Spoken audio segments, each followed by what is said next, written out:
I grew up in the early 80s in Fredericksburg, Virginia.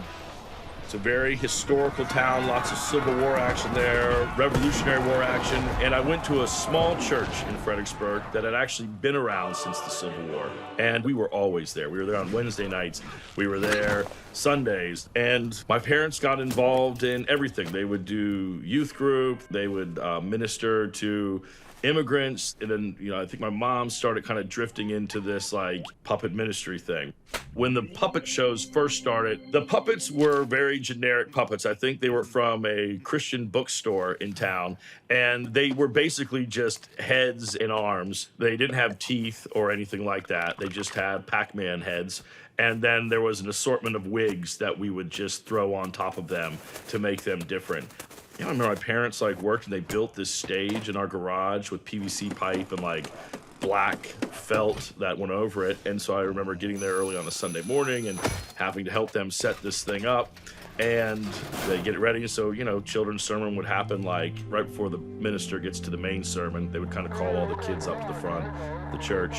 And then there was my mom doing this little skit where somebody goes to the candy shop and wants candy but doesn't have the money for it. So he ends up stealing the candy, and the other puppet tells him, "You shouldn't steal candy and let's return it." And just very basic, simple premises like "thou shalt not steal" or "thou shalt not kill." I was always pushing for her to get into a "thou shalt not kill" children's sermon, but that got left on the cutting room floor. But then as the show went on and got more popular, different people from the church started participating. So you started finding all of these regular churchgoers suddenly trying out their Elmer Fudd voice or their Bugs Bunny voice, and you're seeing this old man talk like he's a little girl. And so it became something that everybody was sort of passionate about, and everybody was looking for their opportunity to be a part of this puppet show. I mean, people were offended if they weren't asked to participate. They're like, "I'm doing a lot for the church. Why am I not being asked to voice a puppet?"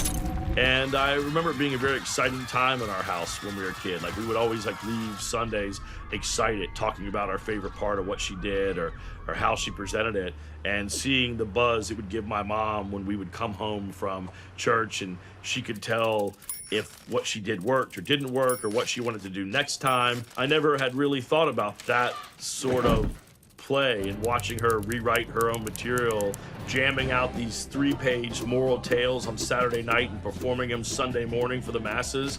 I never realized it at the time, but as I got older, it has definitely affected me and helped me become who I am.